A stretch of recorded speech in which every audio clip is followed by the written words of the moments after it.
Appelez pas, attendez qu'on vous redonne le signal tout à l'heure. Donc on va aller tout de suite dans le sens dans lequel le standard s'est rempli. Heureusement que je dis de ne pas appeler, il y en a qui appellent tout de suite. Donc j'ai dit 4 personnes, donc les 4 personnes, j'ai repéré les lignes, les voici. La première peut-être. Bonsoir. Oui, allô? Oui, bonsoir. On t'écoute, ton prénom? Ok. 01 34 12 12 22, bonsoir. Bonsoir. Bonsoir. Ton prénom? Vincent. Vincent. Alors nous t'écoutons sur le Vivre Ensemble. Moi je pense que, en tout cas dans le pays, en France, on vit ensemble. Voilà, c'est avéré, il y a quelques petits problèmes, mais en général c'est plutôt bien. Mmh. Mais par contre, moi le problème c'est que justement j'aimerais bien être seul de temps en temps. Et ça c'est pas évident parce que rien que pour me retrouver seul l'histoire d'une petite après-midi, je suis obligé de faire dans les 160 km pour me retrouver dans une petite forêt tranquillement, pour me poser quoi. Mmh. Et 160 km c'est pas rien. Ouais. Donc Tu habites dans quel coin? j'habite en Bretagne. Oui. Et qu'est-ce qui te gêne dans le fait d'être obligé de fuir les gens comme ça pour aller t'isoler en forêt?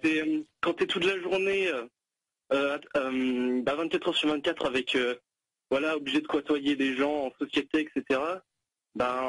Personnellement, moi j'ai besoin d'avoir un petit peu de solitude. Mmh. Mais quand tu rentres chez toi, tu peux pas te créer des moments de solitude en rentrant tout simplement chez toi? Non, parce que chez moi il y a ma famille. Mmh. Voilà, c'est compliqué quoi. Donc de temps en temps on aime bien se S'isoler. poser, quoi, j'ai envie de dire, tranquillement. Se couper du monde. Voilà, je suis obligé de faire dans les 160 km pour me trouver une petite forêt, puis voilà, je prends ma tente et puis je campe comme ça. Tu joues l'ermite, quoi. Tu joues l'ermite. Voilà, l'ermite, il y en a un qui est connu, c'est Zulman, quoi, moi. Tu l'as connu, j'essaye d'être aussi sage que lui. D'accord, ok. Merci, le message est passé. 01 34 12 12 22, il reste 2 personnes à prendre à l'antenne avant la pause. Bonsoir. Oui, bonsoir, c'est Francis à l'appareil. Salut Francis. Oui, bonsoir. Alors, c'est le vivre ensemble, c'est ça le thème? Oui. Voilà, donc ce que je peux dire, Dio, je vais avoir 24 ans et je suis, moi, issu d'une communauté asiatique. Mmh. Voilà, donc les communautés asiatiques, essentiellement en France, sont les Vietnamiens ou les Sino-Vietnamiens. Et j'avais dit, les Asiatiques de France, qui sont essentiellement des Vietnamiens, et d'ailleurs souvent des Sino-Vietnamiens. Parce que les Vietnamiens qui sont en France sont souvent des descendants des commerçantes vietnamiennes qui ont pu venir en France quand le Vietnam a basculé dans le socialisme parce qu'ils en avaient les moyens et les raisons. Parce que les Vietnamiens qui sont en France étaient souvent la diaspora commerçante vietnamienne qui ont pu venir en France quand le Vietnam a basculé dans le socialisme parce qu'ils en avaient les moyens et les réseaux. Donc il y a une communauté assez puissante, on va dire asiatique en France, mais qui est très discrète et qui réussit. C'est-à-dire que c'est le contraire du communautarisme représenté par le pire. Bon. Il y a une communauté donc assez puissante, on va dire asiatique en France, mais qui est très discrète et qui réussit. C'est-à-dire c'est le contraire finalement du communautarisme représenté par le pire. Hein. Donc voilà, donc il y a une cohérence. Le communautarisme représenté par le pire, c'est quoi ça? C'est-à-dire le communautarisme qui est représenté principalement, Guéridon, par les médias, c'est-à-dire que le communautarisme qui s'enferme dans sa culture et qui ne s'ouvre pas parce qu'elle n'arrive pas à être acceptée en société du fait de sa différence, elle s'enferme dans sa culture et forme une communauté d'entraide, comme il avait dit Florian, ou d'entraide, comme il avait dit avec la boucherie. Mais toutes les communautés, de toute façon, créent cette espèce d'enfermement dans leur... Oui, mais On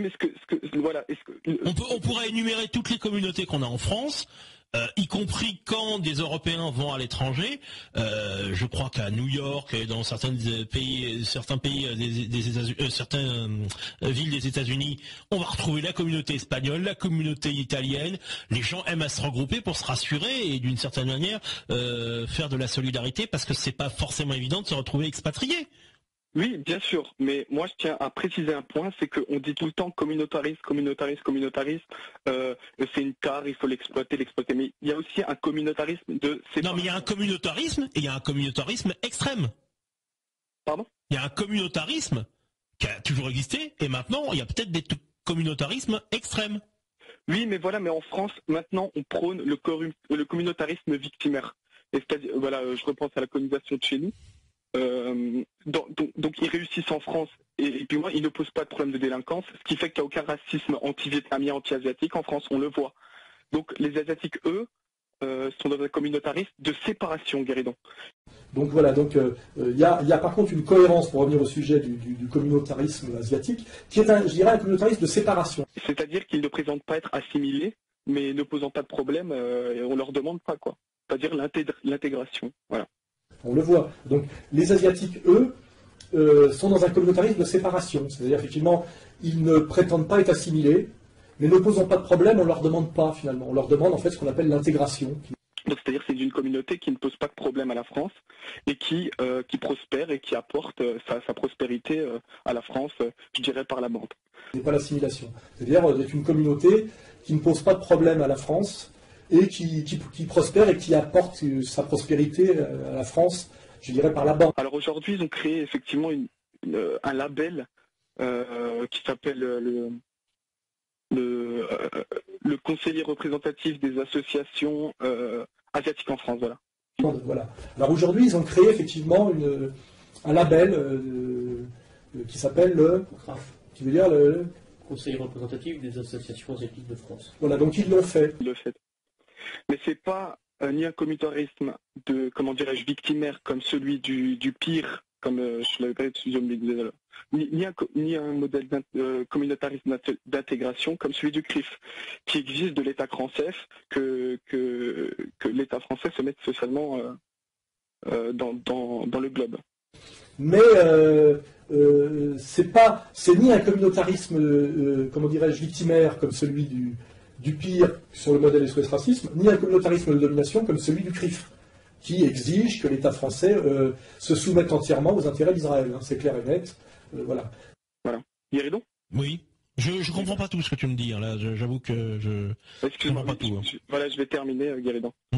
Donc voilà, j'ai dit ça, c'est un constat. J'ai dit ça, c'est un constat. Voyons voir ce qu'ils vont demander demain, ce qu'ils vont faire. Voyons voir ce qu'ils vont demander demain et ce qu'ils vont faire. Ce qui est sûr, c'est qu'ils n'exigent pas la repentance. Ils n'en ont pas besoin. Ils n'exigent pas. De qui tu me parles là ? De qui tu nous parles ? De la communauté asiatique. Ils n'exigent pas de réparation. Ils n'exigent pas de caractère victimaire. Ce qui est sûr, c'est qu'ils n'exigent pas la repentance. Ils n'en ont pas besoin. Ils n'exigent pas de réparation. Hein. Mais pourquoi les Franco-Vietnamiens ne sont pas agressifs envers la France et ne sont pas revanchards et pas aigres et pleurnichards ? Pourquoi ? C'est parce qu'on a gagné la guerre des colonisations.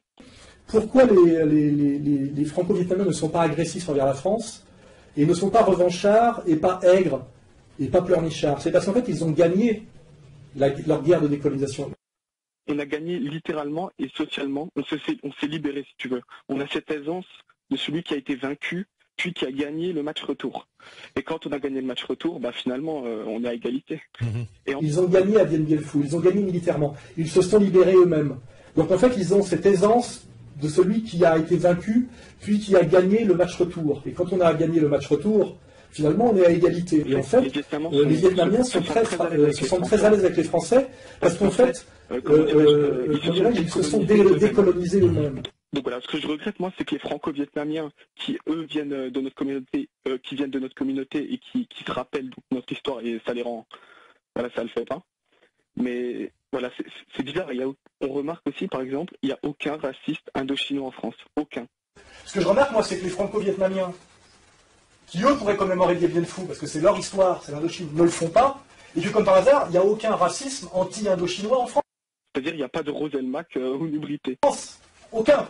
Et d'ailleurs, il n'y a pas de Roselmack aux yeux bridés. Il n'y a pas un Vietnamien à la télé.